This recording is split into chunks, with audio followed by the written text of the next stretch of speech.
Hey guys, thank you so much for watching today's video and just spending a few minutes of your day here on my channel. I love filming YouTube videos. I love chatting with you guys, so I appreciate you so much. I've been wanting to film this video for a while. Originally, I was going to do drugstore face primers, but honestly, I have a mix of favorites. I like some affordable options. I like some high-end options. So I really just wanted to narrow it down to my absolute favorites. I personally have oily skin, but I do use a mix of primers. So I have some really hydrating options, some good mattifying options, and then a couple in between. So no matter what your skin type or your primer preference, I do think I will have one that works for you. I know there are some people out there who don't use primers, but I don't know. I always notice a difference in the way that my makeup wears and applies when I use different primers.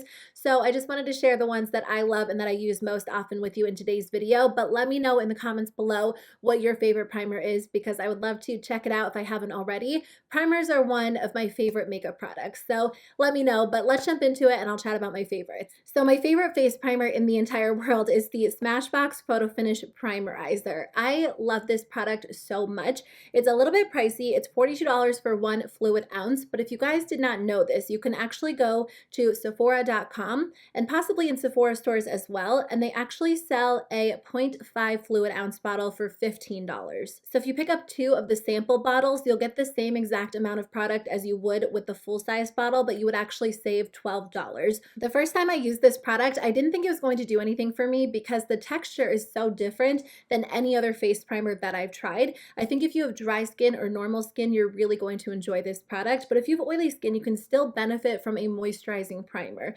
because in general, when your skin is moisturized and it looks radiant and it looks beautiful, your foundation is going to go on a lot better and look even better on top. And if you struggle with dry patches or you have normal skin and you prefer more of a radiant look, this one's going to give you a natural radiant look because it doesn't have any shimmer, it doesn't have any glitter in it. It's just like a truly hydrating product. A little bit does go a long way. It is a very liquidy texture, so I like to really rub it into my skin pretty thoroughly because I just think it preps my skin really nicely for foundation application. If you have sensitive skin, this one's going to be a great option because it's very lightweight, it's very soothing and almost cooling on the skin, and it's just very gentle. I think it's a good option really for all skin types, but especially dry or normal or sensitive skin. So during the summer, I reached for the E.L.F. Oil Control Primer Mist. This retails for $8, and this one does come with 1 fluid ounce as well. So the packaging on this product is not ideal. It does come in a spray bottle, so essentially you're supposed to spray it all over your face before you apply your foundation. The mist is not a very fine mist. It's very direct, so when you spray it, it kind of like shoots you in the face and it's just not ideal. So I actually just spray it into my hand and press it into my skin, and that is the perfect application method. This again is a very liquidy, watery product, and these 2 primers are so different than typical primers that I'm used to. So when I first used them, I wasn't sure how I felt about the texture. The E.L.F. Oil Control Primer Mist does go on like the Primerizer in that it is very watery, very liquidy, but this works so well to keep your oily skin from getting too oily throughout the day. The great part is that it's not overly mattifying. Like a lot of mattifying primers just don't look that great on the skin, or my foundation doesn't blend out as easily, but because it feels hydrating on the skin, everything goes on top really nicely and it still keeps your skin from getting too oily throughout the day. So if you can deal with the fact that you kind of have to spray it into your hand and press it into your skin, you won't regret trying out this product. It's really, really good. Another kind of spray product is the Smashbox Photo Finish Primer Water. I've been talking about this on my channel for years. I think a lot of people do love and enjoy this product, but I think a lot of people think it's basically just like a spray bottle full of water and it doesn't really do anything for your skin. I personally think it works, and I've purchased it multiple times. A lot of times you can get this product on sale during like Ulta's 21 Days of Beauty, but you do get 4 fluid ounces. So as long as you're not going crazy and spraying like a ton of this product on your face, it should last for a good amount of time. It does retail for $32. They do have a 1 fluid ounce version available on Sephora's website, but that one actually retails for $15. So essentially you're paying twice as much per ounce. So I really wouldn't recommend going with the travel version. I would say either wait for like a sale, so you can get it on sale or just try the full size version because it's really expensive just to buy the 1 fluid ounce version. A lot of you guys ask me if I use this alone or if I use it in combination with other primers. Typically I do use it with other primers, but you can use it alone.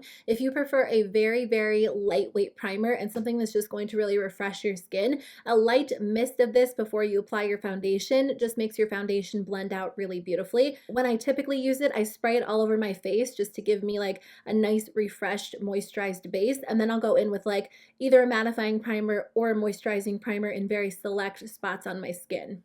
All right, let me finish up with my last like super hydrating product before I move into more mattifying primers. So I like the Flower Beauty Supernova Celestial Skin Elixir because it makes my skin look so naturally glowy. Now, when you look at this in the bottle, it looks like there's actual like glitter and shimmer inside, and maybe there is, but when you apply this to the skin, you don't see any shimmer, you don't see any glitter. It literally just leaves your skin looking so naturally glowy, and a very, very small amount of this product goes a super long way. Like not even a drop of it is all I need for my entire face. If you have dry skin, maybe you would use a little bit more, but you know those Instagram videos where people are like dripping these products all over their skin? That's going to be way too much. Your skin is going to look insanely oily, and if that's the look you're going for, I mean, go for it. But for me personally, a little bit is just like the perfect amount before I apply a really heavy foundation like the Urban Decay All Nighter or a really matte foundation, because it just makes the foundation look a little bit more natural on the skin rather than a super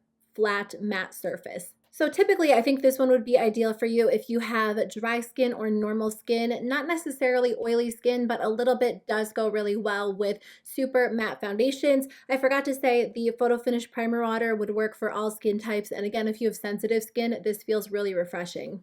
The most expensive primer that I'm going to mention is the Hourglass Veil Primer, and this retails for $54 for an ounce. They do have a deluxe size sample on the website, which is about a third of the size of this product and a third of the cost. I think it's like $18. So technically they break it down to be the same per ounce, so you're not necessarily losing out by buying the deluxe size sample. And I would recommend the deluxe size sample because obviously $54 is an investment in a primer, but honestly a tiny, tiny bit goes a super long way. I would recommend using like half a pea-sized amount for your entire face, and that might even be a little bit too much, at least in my experience.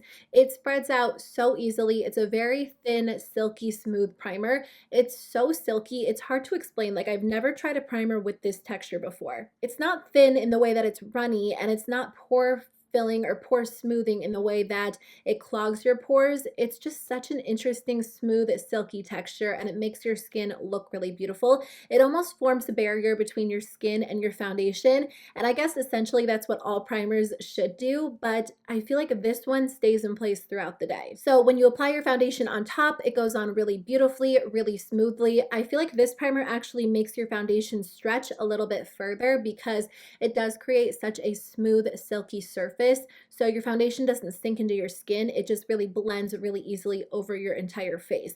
So this one's going to be a great option for you if you have dry skin, because I think it will smooth over those dry areas, but also a great option if you have oily skin because it does keep your skin from looking too oily throughout the day. It's a good alternative to a mattifying face primer if you have oily skin, because a lot of times mattifying face primers almost enhance texture, enhance dryness, and I don't know, a lot of mattifying primers don't look that great on my skin, so I usually look for something a little bit more smoothing when I'm looking for a good primer on days when I know that I want to prevent my skin from getting too oily, and this one is the ideal option. I don't like using this with very hydrating foundations because I do think they have a tendency to kind of slip around, so I recommend using it with more of like a mattifying foundation or a full coverage foundation. But if you have dry skin and you typically use more hydrating foundations, this one might not be the best option because instead of sinking into the skin like the Smashbox Primerizer, it almost sits on top of the skin, so the foundation has a tendency to slip around, if that makes sense. So I do recommend it for all skin types. It's a very picky primer. I feel like I have to use it with very specific skincare and very specific foundations, which can be frustrating because it is a little bit more expensive, but if you find the perfect combo, it's so beautiful on the skin. Now I will say there is a drugstore dupe for this product. The more that I use these products, I don't think they're identical dupes, but I think they're pretty close. And a lot of people would say they're identical dupes. The NYX Angel Veil Skin Perfecting Primer is very, very similar. This one ranges in price from like $12 to $16, depending on where you purchase it from, but the textures are very similar. This one's a little bit more of a thick primer. It almost feels a little bit more silicone-y on the skin rather than like silky smooth on the skin. But essentially, if I wore like the Hourglass on one side and the NYX on one side, they would pretty much do the same thing. And this one is significantly less expensive. The last thing that I want to mention is kind of like a bonus product because I haven't been using it for a super long time, but I did try the deluxe size sample and I will be purchasing the full size product. So it's kind of like the sample made me buy it, so I do think I can mention it in today's video, but it is the Fenty Pro Filt'r Instant Retouch Primer. So I got a deluxe size sample when I placed a Sephora order, and I'm glad that I did because I honestly don't think I would have purchased the full size product without trying a sample first. I don't typically love super mattifying primers because again, they just don't make my skin look that good. They enhance any breakouts, any texture, any large pores, and I haven't had really good luck with them. But this primer goes on really beautifully. It's not overly mattifying, but it does keep my skin looking matte throughout the day. And when I put my foundation on top, my foundation looks really matte and it stays matte. But not matte in a drying way, matte in a good way. If you have very, very oily skin, I tend to get very oily in my T-zone. That is the ideal location for this primer. And again, I only have the deluxe size sample, so I've been using it very sparingly, but I am going to purchase the full size when I run out because I did like it that much. So it's kind of like a bonus product. I haven't been using it for an extended period of time, but I liked it enough that I will purchase the full size product when I do run out. But I hope this video was helpful if you guys were on the hunt for a new primer. I just wanted to really share my favorites, why I enjoy them, how I like using them. I've tried so many primers and these are the ones that have kind of stood the test of time for me. So thank you guys so much for watching. I hope you have a great day and I'll see you in my next video. Bye.